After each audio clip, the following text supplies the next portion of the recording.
Yang paling penting apa di antara semua itu ketika riset itu yang kamu baca apa? Yang paling penting? Yang jelas ya pasti produk unggulan. Oh, di sini yang rame apa sih gitu yang ya? ini yang rame apa sih? Terus bisa nggak sih produk yang rame di suatu tempat itu kita Dibawa masukkan ke ke Tulungagung seperti itu.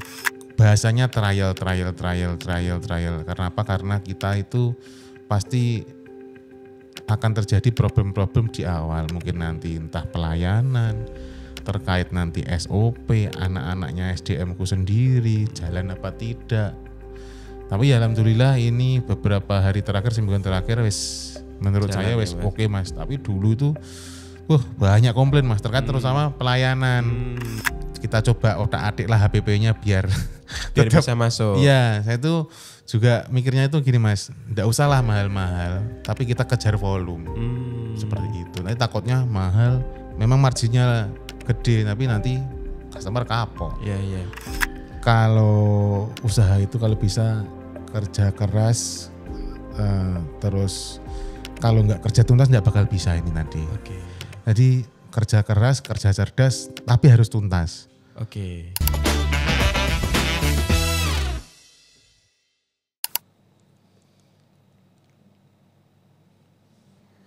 Amin, selesai. Assalamualaikum warahmatullahi wabarakatuh. Waalaikumsalam warahmatullahi wabarakatuh. Selamat datang tetangga saya, Mas Niko. Siap, Mas Agung, siap. Mas, jenengan ini usahanya banyak ya. Berarti kalau ditanya orang itu, Mas usahanya apa gitu, gimana jawabnya? Sebetulnya juga bingung Mas mau jawab gimana. Tapi kalau saya itu jawab, Mas bisnisnya apa? Ya macam-macam. Ada yang memang bidangnya fotografi, videografi, ada yang bidangnya F&B, bahkan ada juga yang jasa keuangan seperti itu. Oh, jasa keuangan juga ya? Iya. Kita kan dulu Mas, sedikit cerita flashback, saya itu kan dulu mantan pekerja bank. Oke. Salah satu bank BUMN, hampir sekitar 10 tahun. Dulu saya tuh marketing Mas dulu. Wis pokoknya soro Mas, jadi marketing. Soro nih piye lho Mas, marketing kan juga enak kan? Ya ketok enak Mas. Soalnya itu kan kalau orang awam tuh lihatnya kan enak ya kerja di bank, kan ASEAN, pakaian rapi, koneksinya bagus. Padahal kita secara marketing itu cari nasabah Mas.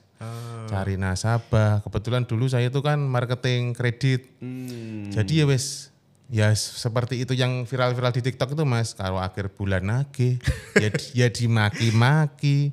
Nanti kalau tanggal 1 sampai tanggal 5 cari nasabah. Nah, dulu itu kan saya juga itu Mas pegang di salah satu jabatan itu marketing edisi. Nah, salah satunya agen Briling. Nah, di rumah saya daftarkan sekalian untuk marketingnya itu tadi edisi. Jadi jasa keuangan Mas. Yang mitranya sama Bank BRI langsung. Siap. Iya. Waktu jadi ATM lagi, jadi marketing sebuah perbankan. Iya. Berarti boleh dibilang juga kayak nagih itu, debt collector Mas ya? Iya. Jadi yus Iya Mas rasanya jadi debt collector. biayai KP wes Mas. Ya dari ya cari customer baru, cari collection yang nagih di PKNPL. Jadi ya cari nasabah yang nabung deposito wes. Kayak sales Mas. Jadi ya door to door pernah ke pasar. Pernah juga? Iya. Yang paling susah di antara semua job apa? Terus terang nagih. Nagih ya? Sebagai marketing itu kalau penyaluran kredit itu gampang Mas. Oh iya. Karena kita Jelas banyak yang butuh ya? iya, siapa sih yang enggak mau uang? Ya. Cuman kalau saya nanti salah sasaran, nah enggak tahu nanti backgroundnya dia seperti apa, jaminannya apa, ya agak ribet Mas. Akhirnya nanti di akhir bulan pasti nagih, yang susah saya sendiri nanti. Seperti itu. Cerita yang susah, ada gak cerita yang kayak susah banget ditagih gitu ada? Ada, dulu saya ya agak miss juga sih waktu survei Mas. Itu waktu saya terakhir itu kan posisi saya itu penempatan di Kediri. Jadi itu saya itu nagih mulai ke rumah bapaknya, rumahnya sendiri, rumahnya kakaknya. Nunggu sampai jam 1 malam itu pernah Mas saya itu. Wes tak lihat, tak inceng Mas dari jendela. Sebetulnya orangnya ada tapi ndelik. Ada yang cerita lucu itu juga ndelik di kandang sapi tuh Mas. Pernah Mas sampai seperti itu. Iya. Okay. Wih berarti juga kan kadang orang kan kalau dari perspektif pengusaha kan wah aku di dikejar-kejar nih susah. Berarti sebenarnya juga dari segi yang pihak perbankan sendiri, debt collector juga bahasanya kalau debt collector kasar nggak ya? Nggak Iya, ya iya. biasa, agak kasar ya. Iya, iya, iya. Apa yang bahasa Kalau dulu di bank namanya RM, Relationship. relationship management. Ya, Oh. seperti itu. Itu juga kesulitan gitu loh. Jadi sudah konsekuensi kalau utang ya harus nagih gitu. Iya, iya betul. Ya. Kalau utang harus bayar kok harus. Ya, kalau utang juga harus, Mas. Sebetulnya itu kan setiap dia mau pencairan, Mas, namanya kalau di bank itu realisasi. Dia kan ada akad kreditnya. Oke. Tanggal berapa, dia jatuh tempo berapa. Nanti kalau dia enggak bayar 1 bulan itu kenapa? Konsekuensinya itu sebetulnya ada semua. Ya cuman ya namanya orang, Mas, ya. Kita kan enggak tahu profil dia sendiri, profil usahanya sendiri. Ada loh yang mungkin awalnya omsetnya sekian-sekian, di bulan ketiga itu dia jatuh. Usahanya juga akhirnya kan kreditnya juga macet seperti itu, Mas. Nah terus kok keluar kenapa Mas setelah 10 tahun di perbankan itu? Nah ini cerita unik juga, Mas. Karena ya di bank seperti itu tadi, terus juga alhamdulillah istri itu kan memulai usahanya itu dari fokus yang rental. Dulu belum ada Mas yang studio, jadi persewaan alat-alat kamera itu kan mulai dari 2016. Istri itu waktu kuliah dulu itu coba-coba lah, punya uang nabung, belikan kamera. Waktu itu kalau nggak salah kamera action cam, masih punyanya Xiaomi Yicam itu dulu. Disewakan sama dipinjam temennya lebih tepatnya. Terus kok dikasih fee sama temennya yang pinjam itu, Mas.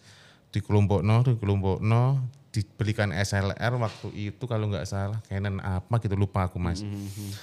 Disewakan lagi. Nah, terus jalan, Mas, 2016 ya, karena waktu itu mungkin istri juga mahasiswa jadi dapat uang mungkin sehari 50.000 kan sudah sangat besar sekali waktu itu. Seneng lah. Seneng, Mas. Kena gitu ku pentol. Ya, pendol Cilok Malang. Dulu kan kuliah di Malang, Mas. Jadi anak perantauan juga istri, terus jalan. Sempat juga, Mas, jualan es kepal Milo. Itu sebelum Itu yang jualan istri. istri. Oh memang istrinya tangguh ya. Memang dari background keluarganya yang wira swasta, Mas, istri itu. 2018 saya juga masih belum nikah sama istri, itu masih pacaran. Dia membangun juga es kepal Milo.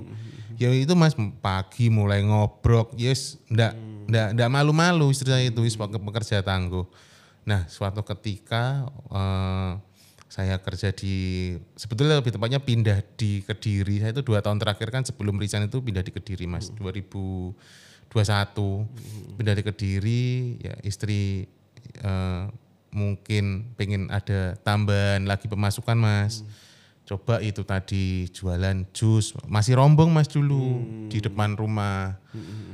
Ya alhamdulillah ya, mungkin berkat kerja keras istri saya, mungkin doa keluarga juga. Ramai sekali, Mas. Jusnya rame banget. Rame banget. Kebetulan, Mas, timingnya itu pas mau menjelang Ramadan. Oke. Jadi orang yang buka puasa itu beli Jus di situ. jus, beli untuk takjilnya itu dari situ. Berkembanglah jadi berawal dari smoothie swipe yang jus versi rombong itu, Mas. Jadi ada 2 cabang rombong, ada yang di cabang stasiun, yang baru ini ya kafe itu. Berkembang lagi ada studionya itu, seperti itu, Mas, kurang lebihnya. Oh berarti resign itu karena ingin membantu istri begitu ya fokusnya. Ya lebih tepatnya dirisankan istri, dimintai resign, Mas. Gawe opo lo, kita usaha jalan, sampean juga ndak bisa bantu aku di rumah. Nanti daripada jenengan ya nagih terus terang, Mas. Saya itu terus terang kadang sampai rumah itu, Mas, berangkat jam 6 pagi, anak itu masih tidur, pulang itu rata-rata jam 9-10 malam, anak juga tidur. Dan nanti lama kelamaan anak saya bilang saya itu om bisa-bisa. Karena nggak tahu ini papanya berangkat jam berapa, pulang jam berapa. Sering, Mas, itu saya pulang itu hampir tiap hari itu rata-rata jam 9-10 malam. Kalau mungkin di sekelas kota besar di Jakarta itu kan mungkin biasa ya. Tapi ini Tulungagung loh, Mas. Nah, Tulungagung berangkat pagi pulang malam itu kayaknya sudah kayak nggak wajar gitu. Tapi itu dialami oleh seorang marketing ya? Iya, mungkin kebanyakan marketing mengalami hal itu, Mas. Rata-rata sih seperti, apalagi akhir bulan. Akhir bulan itu kan ada namanya itu tutup buku di 1 bulan Mas ya. Itu kita itu marketing itu sudah misal pulang habis jam 12 malam. Itu sudah jadi kayak apa ya? Kebiasaannya seperti itu gitu loh. Wes biasa mulai jam Nggih, 12 betul. biasa. Iya kayak sudah jadi kebiasaan gitu loh Mas. Oke. Kemudian resign lah. Habis itu bikin usaha yang membesarkan yang jus tadi. Iya, sebetulnya sebelum 1 tahun saya resign itu istrinya sudah ini mencoba itu tadi yang terkait jus. Oke. Buka rombong di depan rumah. Waktu itu modal berapa ya? Kurang lebih sekitar 5 sampai 10 juta Mas. Untuk beli rombongnya? Iya, produksi rombong, produksi blendernya, cup sealernya, terus kulaan untuk bahan yang pertama itu tadi sendiri Mas. Saya tidak bisa bantu, mau gimana lagi saya itu. Ya tadi berangkat pagi, pulang malam. Itu setiap hari ya? Setiap hari Mas. Off-nya itu ya cuma liburnya Sabtu, Minggu. Sabtu pun itu kadang setengah hari. Ya karena tidak bisa membantu, saya itu ya kadang pulang itu Mas kan kita kalau kerja itu kan pasti kan capek Mas ya. Pengennya itu di rumah itu ya ada ketemu anak, ketemu istri, biar lelahnya hilang. Tapi ya istri juga sudah capek, aku juga tidak enak juga ngurusi usaha tadi. Terus anak juga sudah tidur.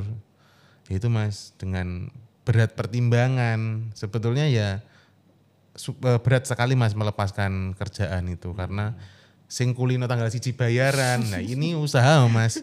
Siapa yang berani melepaskan? Ya. Seperti itu kurang lebihnya Mas. Siap. Apa yang membuat jus awalnya dulu smoothies namanya? Udah smoothies atau Iya, apa namanya? Iya. Namanya dulu itu Smoothies Vibe. Udah smoothies 5 ya? Iya. Yang rombong itu loh. Iya. Apa yang membuat smoothies 5 yang rombong itu kok bisa ramai sekali? Ada ratusan orang yang beli setiap hari. Iya. Waktu itu memang terus terang riset Mas, riset. Kita itu sama istri itu memang hobinya kuliner. Coba kita ke Malang, coba kita ke Surabaya. Bahkan sebelum buka itu kita coba pernah riset sampai ke Bali. Wih, riset jusnya sampai Riset itu memang Bali ya? lebih arahnya bukan jus sih Mas, ke smoothiesnya. Oh smoothies ya? Oh beda ya jus Beda. sama smoothies itu ya? Jus Oke. smoothies itu kan lebih ke arah ndak ada campuran airnya, minim es batu. Oke. Dan memang alatnya itu juga alat blendernya khusus Mas. Jadi memang ada blender khusus untuk smoothies. Ada alat blender untuk jus. Seperti itu. Itu sampai riset kemana-mana itu Mas. Iya, jauh banget ya. Iya. Terus hasil riset yang kamu temukan apa waktu itu? Nah itu Mas, untuk smoothies itu memang berbeda dengan jus. Smoothies kan lebih ke kental ya Mas ya. Makanya kalau di Tulungagung saya lihat pasar dengan istri itu kayak kok belum ada yang main di situ. Akhirnya ya wis lah kita ngalahi beli alat agak lebih mahal, ndak apa-apa. Biar ini jus itu agak upgrade-nya lah. Jadi jus yang versi agak premium lah seperti itu. Cuman harga tetap Mas, saya buat 5.000 sama istri itu. Oh, harga murah kualitas premium. Iya. Seperti itu. Jadi waktu rombong itu sudah pakai alat yang bagus itu? Sudah. Alatnya itu berapa harganya? Kalau untuk mungkin teman-teman yang usahanya juga jus mungkin agak pricey ya. Ini ada alat yang semi industrial Mas. Oke. Jadi untuk merek saya mohon maaf enggak bisa nyebut karena nanti ya enggak tahu boleh apa enggak. Enggak usah disebut aja Ya. apa. Ya itu harganya sekitar kurang lebih sekitar 2,5 sampai 3 juta untuk satu alat blender. Oke, biasanya blender kan ratusan ribu ya? Iya, under 1 juta lah. Ya. Mungkin sekitar 700, 800, 900. Tapi karena ini untuk sebetulnya untuk industrial, jarang sekali Mas digunakan untuk UMKM. Oh. Begitu. Tapi memang dari awal sudah berani investasi itu ya? Ya karena ya sebetulnya ya agak nekat sih Mas. Ya itu tadi itu kok kayak resign oleh badi apa enggak? Ya pasti Mas agak nekatnya itu pasti ada. Iya. Tapi karena ya tadi Mas lihat ke beberapa tempat kok yang dipakai ini semua ya. Oh, oke. Mestinya ya meskipun enggak, saya terusan sama istri kan enggak ada bidang F&B Mas sebelumnya. Oke. Paling enggak salah teman-teman lah nek sing ditiru gitu Mas ke tempat-tempat itu seperti itu. Hal apa yang diperhatikan saat riset? Saat sampai ke kota-kota bahkan sampai Iya. Bali itu apa yang diperhatikan? Yang pasti pertama kalau cari tempat itu barometernya sekarang itu kan sosial media ya Mas ya. Pasti pertama TikTok, kedua Instagram, Kalau TikTok nanti kita kan pasti pertama mungkin hashtagnya rekomendasi atau kuliner apa atau place and go apa.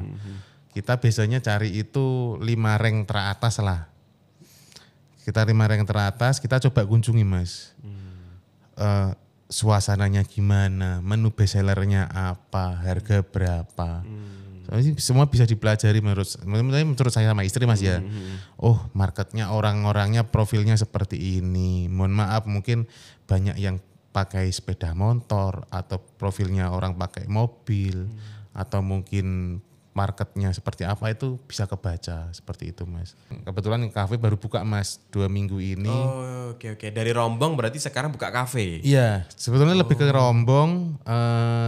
Buka yang konsep take away yang di stasiun itu, terus buka lagi yang konsep bisa dine in, ada menu makan makanan sehat. Ya, itu juga terinspirasi dari beberapa tempat yang saya pernah kunjungi tadi itu Mas. Jadi itu kadang saya tuh sampai luar kota manapun saya datangi Mas. Ya demi, ya gimana lagi Mas, sudah enggak kerja loh Mas. Harus totalitas ini. Iya totalitas ini begitu. Zaman ini ibaratnya dulu nagih orang sampai jam 12 mau usahanya sendiri enggak mau mati-matian gitu. Oh iya, jadi mentalnya ke bawah nih, mental kerja kerasnya ke bawah. Harus totalitas. Wah keren. Yeah. Nah jadi waktu kafe berarti bahasanya sekarang atau restoran apa nih? Lebih ke kitchen and bar sih Mas, karena ada menu makanan yang di belakang yang dari kitchen, ada yang kita kalau ngomongnya kalau kopi itu kan barista, mungkin kalau jus itu apa ya Yes? Juicer. Tadi kan tadi katakanlah barista tapi khusus untuk perjusan lah begitulah. Nah ini yang model kayak den ini tuh yang restoran itu sampai berapa Mas? 2 minggu buka itu bagaimana? Peminatnya banyak nggak? Alhamdulillah Mas, saya itu kan memang sama istri itu kan mungkin saya tuh enggak jago dalam hal F&B mungkin karena enggak punya background juga. Background punya cuma usahanya sendiri. Tapi karena ya dulu banyak beberapa teman. Nanti ya kita kan bisa tanya-tanya Mas. Pertama ya biasanya saya tanya itu Mas Rosid. Karena yang dekat sama tempat usaha saya. Ada punya teman itu Mbak Okta, punya Seiko. Itu juga beberapa teman juga. Saya itu karena enggak paham, saya itu terbiasa konsultasi Mas. Mas, Mbak, saya itu punya lokasi sekian, enaknya buat apa ya, sharing lah. Jadi ya alhamdulillah beberapa rekan itu juga bukan merasa tersaingi, malah seperti teman sendiri kasih masukan, enaknya seperti ini loh Mas lagi tren bagus. Nah itu Mas dengan beberapa inspirasi dari tempat, ada beberapa di Jakarta kan lagi trennya hidup sehat ya Mas ya. Pedal mulai masuk Tulungagung, terus dulu after COVID itu kan orang itu kan sepedaan Mas ya. Habis ini kan sekarang orang itu kan lebih running ya Mas ya. Karena mungkin dulu waktu saya orang itu lebih seneng foto selfie di klub malam. Tapi kalau sekarang itu kan lebih senang di olahraga morning. Kan ada privilege sendiri. Pamer sepatu biasanya. Progres ke gymnya itu. Mungkin orang itu kan banyak Mas punya uang. Tapi belum tentu orang punya banyak uang itu bisa ada progresnya itu tadi. Gaya hidup sehat itu kan tidak semua orang juga bisa. Betul. Seperti itu tadi. Berarti ketika curhat sama selaku pengusaha F&B, katakanlah disebut tadi ada Mas Rosid, Hakwi Coffee, ada juga Mbak Okta. Itu nggak apa-apa ya Mas mereka welcome ya? Ya alhamdulillah welcome Mas. Itu alhamdulillah welcome. Dikasih tahu seperti apa manajemennya harusnya, dikasih tahu bagaimana nanti kendala-kendala juga operasional seperti itu. Enak kok Mas orang-orangnya seperti itu. Siap Mas, aku juga dapat berita Mas bahwasanya waktu mau opening di yang Smoothie Vibes yang ini restoran ini dulu sama ibu. Ternyata waktu mau opening ibunya sudah meninggal begitu. Iya, memang waktu itu di bulan, saya itu sebetulnya itu kafe ini kan secara tiba-tiba Mas pengennya itu. Karena biasanya saya itu ada rekan namanya Mas Agatha. Rekan saya dulu BRI, juga sama-sama resign. Dia juga pelaku usaha juga, salah satu owner cuci sepatu di salah satu ruko di stasiun. Rekan saya, tetangga ruko lah. Oke. Biasanya tiap pagi itu saya dengan orangnya itu jalan-jalan. Karena ya bukan nafas muda ya Mas ya, nafas rokok surya. Jadi ya wes jalan sak kuate. Paling ya 3 kilo 5 kilo lewat jalan-jalan. Loh bro, kok ada yang disewakan ya ini ya. Ya bekasnya ruko saya yang sekarang itu Mas ya, kafe sekarang itu. dipakai itu kan. Itu kayaknya kok itu sekitar bulan Juli Mas. Tanpa basa-basi saya ngajak istri. Lah kok istri ya karena ya tadi Mas rodok modal-modal nekat. Orangnya itu memang risk taker Mas. Kadang saya itu memutuskan sesuatu itu kebijakan itu paling enggak saya itu mikir seharian dulu. Terus gini ya. Tapi memang ya namanya risk taker, kadang ada yang memang betul, ada yang memang ya ada belajar-belajar sedikit lah, enggak apa-apa lah. Istri saya itu yaitu dapat harga sekian. Langsung DP itu di waktu hari itu juga survei Mas. Langsung ya? Langsung. Loh, piye toh sampean kok DP?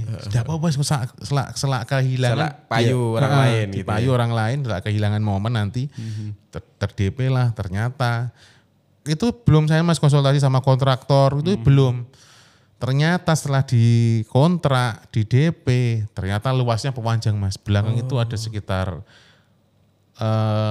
20 sampai 30 meter. Lebarnya berapa? Lebarnya sekitar 6 kali 7 meter. 6 sampai 7. Oh, belakangnya panjang banget. Iya. Setelah datangkan kontraktor, rekanan saya, waduh Mas, kok kan TU, wah tuh Mas iki sampai teko mburi. Waduh, terus piye Mas iki? Pokok jalan dulu ya Mas. Nanti bulan pertama sampean resek-resek piye gitu, pokoknya yang minim baca dulu lah, aku bilang gitu. Nah itu Mas tengah-tengah jalan, waktu itu masih sempat juga Mas, orang tua tak ajak ke tempat itu ya karena ya minta doa restu juga, gimana Bu, gimana Pak, bagus ndak, oleh kadang itu kalau enggak orang tua itu menyetujui pun ada yang mengganjal Mas terus terang. Betul. Kadang kok kurang srek ya enggak enak juga ya doa restu orang tua juga keberkahan kita dalam usaha itu Mas. Iya betul. Waktu itu ibu enggak ada itu bulan Juli itu ketunda 1 bulan. Jadi kontraktor juga menanya Mas iki piye Mas kelanjutan nih sampean sidon ndak iki terus di situ Mas kadang tak bayar kok orang yang boleh modal aku Mas. Ya wis akhirnya berjalannya akhirnya sebetulnya kemarin ini sampai sekarang itu kafe itu masih grand opening tapi ala-ala Mas. Itu modelnya itu kan silent treatment toh. Jadi buka itu tanggal 10. Bahasanya trial. Karena apa? Karena kita itu pasti akan terjadi problem-problem di awal, mungkin nanti entah pelayanan, terkait nanti SOP, anak-anaknya SDM-ku sendiri, jalan apa tidak. Tapi ya alhamdulillah ini beberapa hari terakhir, semingguan terakhir menurut saya oke Mas. Tapi dulu itu banyak komplain Mas, terkait terutama pelayanan.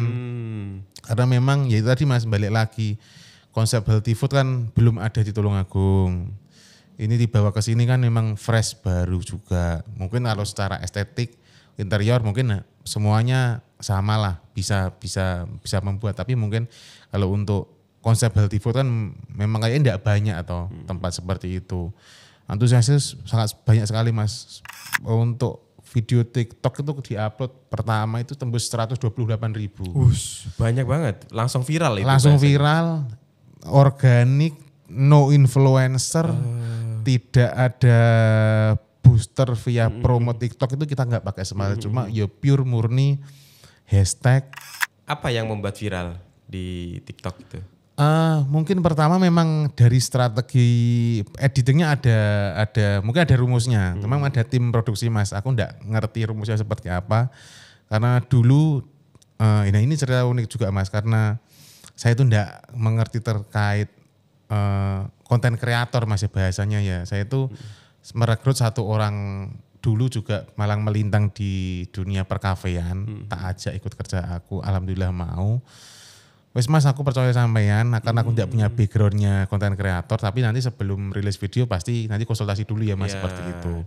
Sebelum publish kasih tunjuk ke Iya, saya. iya ternyata ya videonya itu harus ada tulisannya apa biar viral, apa videonya itu. Anu Mas, video nih kulek sing saiki kulo Mas sing keri lho Mas, kan lagi viral toh iku. Nah, itu kok ternyata kan kalau ngomongin estetik kan tidak estetik Mas lagu itu. Tapi ya gimana lagi? Memang algoritmanya memang lagi itu. Kita harus ikuti soundtracknya itu Mas.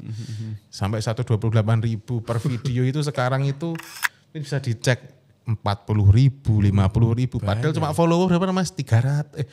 Followingnya ini cuma ya aku tok yang following. Akunya itu yang follow itu sekitar cuma 300-an seberapa itu. Berarti kategori viral lah itu. Iya kategori viral. Kalau konsep healthy food yang diusung itu seperti apa di Smoothie Vibes yang cafe itu? Iya, karena tadi juga ikutnya inspirasi dari beberapa tempat yang pernah saya kunjungi Mas. Tadi pertama yang jelas itu nanti tanpa gula.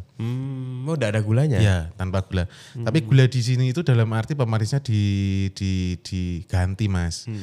Bisa itu dari pisang. Selain pisang itu nanti bisa pakai madu.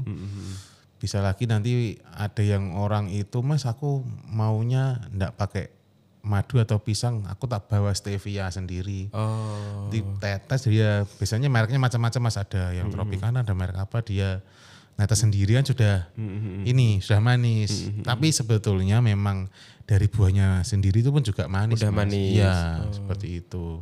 Dengan konsep tanpa gula dimasukkan, terus nanti yang di kitchen juga gitu Mas. Kita ya karena itu tadi Mas, karena saya itu kan beberapa bulan ini kan konsentrasi ke gym. Jadi ada anak-anak gym itu tak lihat makanannya kok ini ya ngapunten kadang kan anak gym yang cuma dikukus. Iya. Apa yo rasanya flat lah. Iya, rasanya flat. Apa yo enak wong aku dhewe yo enggak enak Mas rasakno Mas. Iya. Jadi telur ya masih digoreng, tapi gorengnya diganti Mas pakai olive oil. Pokoknya serba gula ini diganti Mas. Diganti alternatif yang lain seperti itu. Oh berarti juga makanannya juga dipikirin sampai yang intinya sehat gitu ya? Iya. Enggak pakai minyak di grill seperti itu Mas. Jatuhnya kan mahal ya nanti harganya? Sebetulnya iya, tapi ya kita coba otak-atik lah HPP-nya biar bisa masuk. Iya, saya tuh juga mikirnya itu gini Mas, enggak usah lah mahal-mahal, tapi kita kejar volume. Seperti itu. Nanti takutnya mahal, memang marginnya gede, tapi nanti customer kapok. Iya. Kalau menurut Mas Niko, berapa persen kita mengambil profit? Yang tadi kan nggak usah mahal-mahal, tapi yang penting volume. Nah itu berapa persen Mas kita ngambil profit itu Mas? Sebetulnya itu kalau ngomongin general profit total berapa itu agak susah sih Mas diukur. Karena pertama buah itu kan ada yang musim ada yang enggak Mas. Kalau enggak musim apokat bisa itu tembus sampai 30 sampai 50 ribu. Iya betul. Tapi kalau enggak musim bisalah dia di bawah pasar. Terus ada yang buah itu musim kayak semangka, melon kan musim terus Mas. Tapi harga dia stabil. Jadi saya itu menerapkan sama istri itu subsidi sulang. Subsidi silang? Nah subsidi silang. Jadi memang lagi yang musimnya mahal, tak ganti ada produk itu yang murah. Ya kalau margin mungkin ngomongin sekitar 25-35% bisa lah Mas ambil di situ. Secara total Mas ya mungkin sudah kepotong dengan gaji karyawan, operasional. Berarti masih lumayan juga ya Mas? Iya. Memang kalau kuliner kan agak tinggi memang ya marginnya ya. Kalau ngomongin kita jualan es teh Mas ya, teh itu berapa sih Mas? Esnya itu berapa sih? Sebetulnya kan kalau ngomongin bisa untung 100%, 2% itu bisa. Tapi kan karena ini banyak kondimen di dalamnya satu produk itu kan agak susah. Apalagi ada buah yang musiman tadi itu tadi Mas. Berarti pas kalau nggak musim itu nggak ada ya di situ ya? Ada solusinya. Nanam sendiri. Nanam sendiri? Iya. Mas Niko nanam sendiri? Iya, jadi kebetulannya tadi Mas juga nyambung sama orang tua ada. Memang basicnya petani Mas orang tua itu. Oke. Petani padi. Karena ini alhamdulillah Pak, ini kan putramu kan rame jualannya. Ini putramu udah banyak nih yang beli gitu. Nanti ya wes oke lah sewa lahan ini sampean berapa sih aku kasih ono diskon. Jadi tetap Mas ada hitungannya soalnya jadi enak Mas sama sewa lahan ke bapak sendiri. Iya, engko iso lah Pak digawe setahun sekali lah kok gawe teman-teman biaya nih punya anak sampean sendiri masuk larangno gitu. Jadi tetap tak sewa Mas, tak sewa sing biasane padi tak ganti beberapa buah Mas, ada yang melon, ada yang semangka, ada yang mungkin tomat seperti itu. Kan tomat itu juga ada Mas, kita ada jus tomat. Iya, jus tomat. Ada jus tomat Sunset Glow. Sunset Glow itu ada tomat, apel, wortel itu ada. Karena itu Mas, nanam sendiri ya alhamdulillah harga itu benar-benar fresh. Iya. Jadi kuncinya itu memang kalau makanya tadi itu sebetulnya kayak nggak masuk akal kan Mas, jus 5.000. Iya. Itu kuncinya itu tadi Mas, nanam sendiri mau ndak mau. Jadi mungkin pemerintahan ini kan dari hulu ke hilir harus bisa gitu. Ini benar-benar dari hulu ke hilir ya? Iya gitu Mas. Berarti juga selain juga ilmu marketing, ilmu kafe, ilmu F&B juga paham ilmu pertanian ya harusnya? Iya, karena ya meskipun enggak begitu paham banget Mas, karena Bapak itu kan petani ya. Dari kecil yang diajak ke sawah, jadi paling enggak bulan ini waktunya apa, nanti kalau hambanya ini apa. Tapi ya sebetulnya susah Mas terus terang petani itu. Kadang aja itu respect para petani yang di luar itu. Respect. Iya, respect sekali Mas. Iya, susah sekali Mas. Apalagi melon, bayangkan Mas melon kena hujan, ya tawar. Betul. Nggak ada manisnya. Iya, harus di greenhouse. Greenhouse biaya lagi. Iya betul. Terus nanti nggak ada hujan, istilahnya di sawah namanya diesel. Iya. Terus hamane ini harus apa? Ini susah Mas sebetulnya.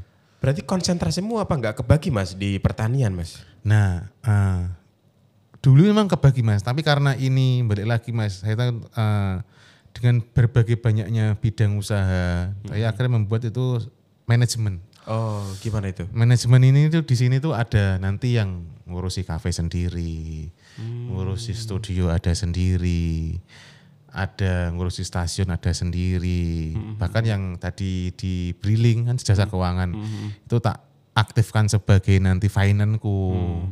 Jadi pembayaran itu sudah tidak lewat aku semua Mas, ada orangnya sendiri-sendiri.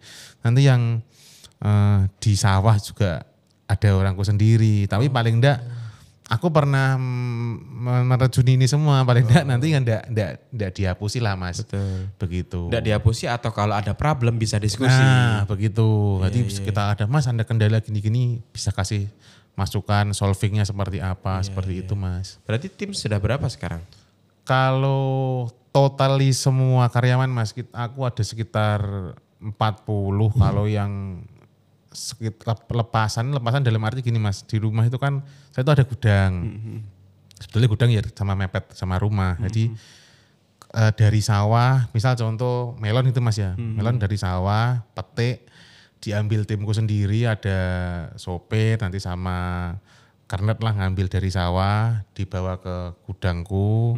Nanti gudangku di situ sudah ada timnya Mas, tim packagingnya. Jadi saya tuh punya cita-cita itu kan kalau punya usaha itu bisa bermanfaat bagi sekitar Mas. Oke. Itu kebetulan alhamdulillah Tonggo Teparo itu ada istilahnya ibu-ibu. Ibu-ibu sing biasane ke sawah, sing biasanya punya usaha apa. Ayo Bu, ibu-ibu nyambilah di tempatku. Engko kena kok nggih sampean tambahan uang dapur lah. Kena sampean go nggih bumbas bumbon, sampean engko nggih apa lah terserah jenengan. Oncek-oncek buah. Ngirisi buah, packaging buah, diplastiki, dikelipi seperti Mas. Bahkan ada yang sampai di vakum juga buahnya itu. Nanti tinggal di kafe tinggal dimasukkan freezer begitu ya? Iya betul. Nanti ada sekitar 40 itu di luar itu Mas. Itu yang ibu-ibu itu ada yang aktif itu 6. Oke. Ya hampir ya 40-50 orang masih ikut saya itu sekarang itu. Tadi aku cukup kaget Mas ketika sampean bilang 40. Iya. Jadi tak kira lah ya di bawah 20. Iya. Ada 40 orang ya? Iya. Makanya itu Mas, kalau nggak ditata secara manajemen ada orangnya sendiri itu, wah HP itu kayak kira-kira bledos Mas. TWA kono, telepon kene. Makanya dulu istri makanya ngajak. Ya akhirnya aku sama istri bagi tugas Mas. Oke. Istri itu kan memang jago dalam hal produknya, ngatur HPP-nya, rasanya enak apa enggak itu di istri. Kalau saya itu lebih ke manajemennya, ngatur anak-anak, ngatur mungkin jadwalnya anak-anak. Nanti, kita cari karyawan yang seperti ini, kayak cocoknya seperti ini, seperti itu. Mas, jadi bagi juga sama istri saya itu. Siap. Di antara 40, berarti kalau 40 orang kan ibaratnya harus omsetnya besar nih Mas untuk bisa menghidupi sekian banyak aktivitas berarti Iya, Mas. iya. Sampai banyak berarti omsetnya Mas. Ya alhamdulillah Mas. Ya cukup lah kalau untuk, tapi mungkin kan ada yang mungkin lama sama yang baru Mas ya. Mungkin kalau yang baru mungkin belum UMR. Tapi kalau mungkin sudah lama-lama ikut saya, ada Mas yang satu, tak sebut ini namanya, namanya Mbak Dewi. Mbak Dewi itu mulai dia itu belum kuliah sampai lulus kuliah. Sampai sekarang lulus kuliah itu ada sekitar 2 tahun ikut saya terus. Berarti udah 6 tahun. Kurang lebih 5-6 tahun ada itu namanya Mbak Dewi, tetangga saya itu dulu tuh mulai hanya penjaga toko, jaga briling. Sekarang sebagai finance-ku. Ini kadang itu, makanya saya sama istri kadang itu paling di dompet itu cuma uangnya paling 1 juta, paling cukup 500.000 buat jajan lah Mas. Nanti yang ngelola itu memang anak-anak gitu loh Mas. Uang itu pembayaran seperti itu. Wow, keren. Iya. Wah, Iya. di antara 2 bidang, tadi kan ada beberapa bidang. Yang paling banyak menyedot tenaga kerja yang mana Mas? Yang jelas Smoothies Vibe, karena ada cabangnya di Bandung, di Boyolangu, sama di stasiun, sama di yang kafe yang baru, terus studio itu paling banyak di situ Mas. Iya. Oke, berarti cabangnya ada 4 ya yang Smoothies 5 ya? Iya, totali 4. Yang kafe 1. Plus kafe itu 1, sudah 4. Iya, maksudnya yang model-modelan kayak kafe 1, yang 3 kayak rombong begitu ya? Iya, kayaknya kontainer begitu? Ya kayaknya cukup 1 aja wes, mumet Mas. Yang model kafe. Tapi ya kurang tahu lagi loh, ya, orang enggak tahu ya Mas ya. Nanti arah trennya seperti apa, mungkin yes, mungkin kafe neto, mungkin nanti tahun depan usaha apa karena saya juga belum tahu. Tapi kalau kafe harusnya cukup ikut tok wis. Cukup menguras energi. Iya. Oh. Kadang itu takutnya gini Mas, kan saya punya anak kecil baru umur 5 tahun. Takutnya nanti enggak keurus sakno Mas nanti. Apalagi di tahun depan mau SD. Jadi ya kadang itu tadi Mas, nanti mungkin habis podcast ini saya juga nanti mapak sekolah. Memang saya tuh dulu ya tadi Mas, waktu kerja kan takutnya dibilang om. Iya. Lah kok om tenan Mas. Jadi ya ini usaha juga ternyata om juga. Karena itu tadi Mas. Sebisa mungkin aku entah itu nanti ngeterno sekolah atau jemputnya.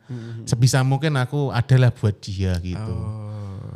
Seperti itu Mas. Kalau saya tuh ngefans sebenarnya mangga. Oh mangga. Mangga tapi kan kalau nggak musim susah Mas. Iya, tapi saya juga masih bisa dapat itu kalau nggak musim. Oh nggak musim bisa dapat? Bisa. Gimana?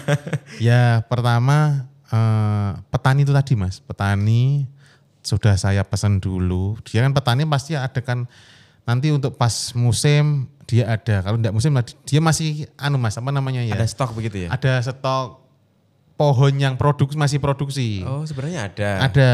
Cuman memang kan dijual untuk kalangan tertentu saja Mas seperti itu. Enggak banyak mungkin dia enggak jual ke pasar tapi langsung misal ke pemilik kafe atau supplier tuh. Kelangganannya. Ya minimal gitu. Kelangganannya. Tapi harganya lebih mahal ya pastinya. Pasti Mas 2 kali lipat. Oh tapi kan nggak apa-apa pasti laku. Iya. Karena nggak ada barangnya kan.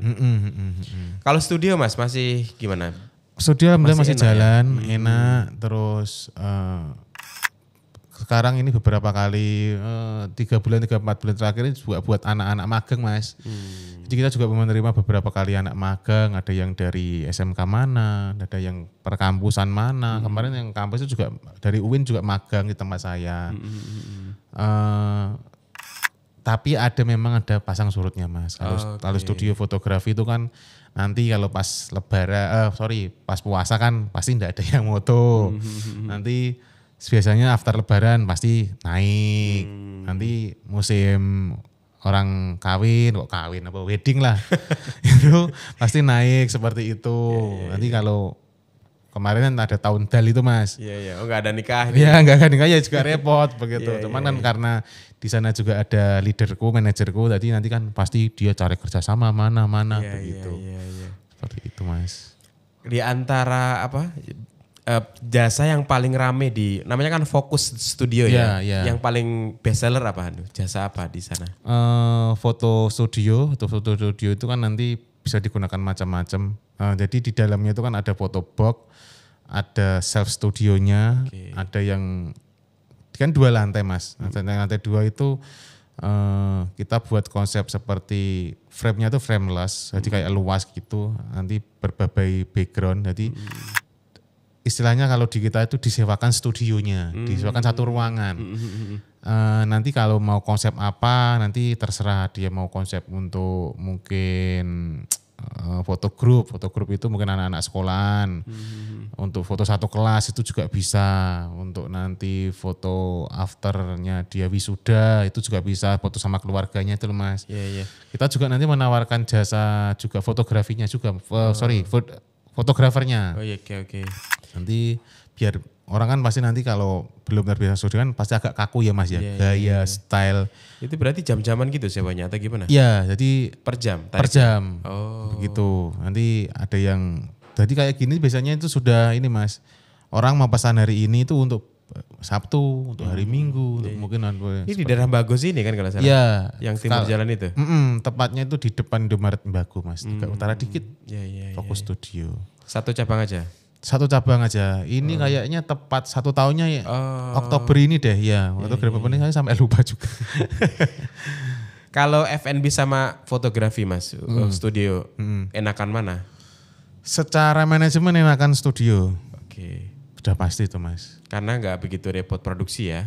Betul, nggak perlu biaya kulak juga. Orangnya rata-rata juga nggak banyak. Kalau kafe itu kan aduh banyak ya orang. Banyak Mas. Saat di sana itu kan total itu kan ada 15. Di kafe aja? Kafe aja, total 15. 2 shift. Ada ya shift pagi, shift sore ke malam, nanti ada shift middle. Shift middle pergantian itu ya? Iya. Berarti 3 shift berarti ya? 3 shift. Kategorinya ya? Tapi yang middle-nya itu lebih cuma Mas, enggak banyak kok. Paling bar 1, waiter 1, kitchen 1. Buat membantu. Terutama jam makan siang Mas. Waduh itu. Crowded banget. Wis mobat mabit istilah anak-anak itu bahasanya mobat mabit wis Mas gitu. Siap. Iya. Oh berarti secara produksinya, secara manajemennya enakan studio foto. Tapi kalau dari segi profit F&B dong? Secara margin sebetulnya enak studio Mas. Oh gitu ya, karena dia kan misal contoh nih aku beli lighting, beli kamera kan sekali beli tok Mas, tapi jangka panjang.